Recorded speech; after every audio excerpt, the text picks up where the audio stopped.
Let's get to our political panel now. Managing Director of Fitzpatrick Advisory, Eamon Fitzpatrick, a former Labor advisor, and founder and director of DPG Advisory, David Gazard, a long-time Liberal advisor. Gentlemen, great to see you both. David Gazard, to you, you've worked on many budgets over the years. This one comes, and we often say this, the context is everything in terms of budgets, but this one even more so. The comments made by Governor Bullock yesterday really set the scene for a difficult line for the Treasurer to walk next week. It's a very fine line, Kieran.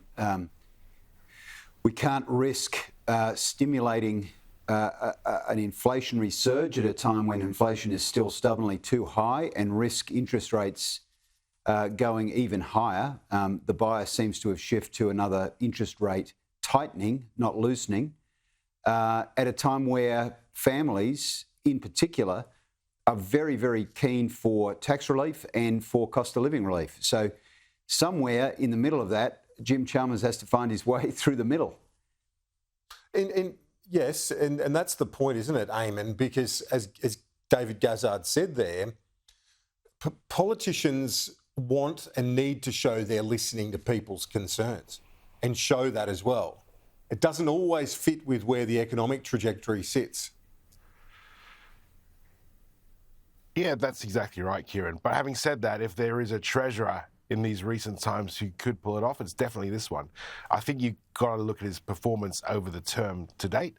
He's done a lot in terms of trying to get inflation to at least level off and try and get it trending the right way. And sure, that's been going okay up until yesterday. And, there's still the sort of forecast going into next year where there could be an election is once they get past this sort of little uplift, or projected uplift, it'll start to go down. So, but when you look at his record and you look at his performance and the other things that have occurred, I reckon he is the guy. I mean, he's been very upfront and having to acknowledge the fact he's got to balance both of those things. A real need, as David said, and a real desire to get some more support from households, but also keeping an eye on inflation.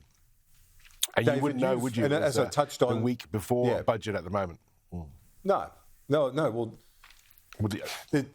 there are criticisms of Jim Chalmers, and he's got his critics, yes. But David, you've seen and worked very closely with Peter Costello over a long period of time, and Jim Chalmers is one of the best communicators in his side of politics right now. And if anyone's going to be able to navigate it, well, there's a lot of responsibility on his shoulders at the moment to do that. Yeah, look, he's a good communicator, no doubt about that, but his experience goes to entirely one budget. So we're at a very difficult time at the moment. The thing I think that's going to be concerning the Treasurer is that he actually can't meet the demands of the community. So at a time when they expect relief from him, they expect a tax cut, they've got used to treasurers like Costello who delivered tax cuts. They'll be all looking at that table in the papers the day after the budget, and there won't be any relief. And the problem for Jim Chalmers is he would like to be communicating now, but in the lead up to the budget, it is all bashings in WA, more detainees possibly being released, a wrangle with the coalition over detention laws, violence in Alice Springs, pro-Palestinian riots and demonstrations and hate speech on our campuses.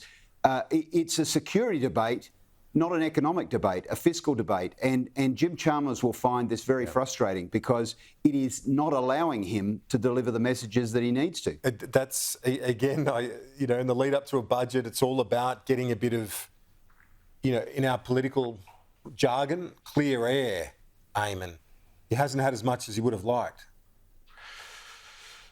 Yeah, that's exactly right. I think the timing of Friday is definitely not helpful. I mean, just quickly to pick up on David's point, I mean, his experience might be one budget, but it was a pretty good one. Got to say, he did bring on a surplus, and he's about to do that again, which is something the coalition could never do. But But he was also Wayne Swan's chief of staff. Let's not forget that. So he's had an integral role in the preparation of previous ones as well. But just in terms of distraction and timing, this isn't great. Having said that, you have seen the Prime Minister flanked by Catherine King and some of his other colleagues. They've been in Queensland, they've been in Western Sydney, they've been in Western Australia now today, talking about all the things they're trying to do to reinvigorate that economy. And, you know, I think there was once a time back in the old days where there was budget night, budget day, and that's just grown over the years to budget week and budget month and now budget quarter. Well, it's just an ongoing runway of announcements leading into the actual budget itself.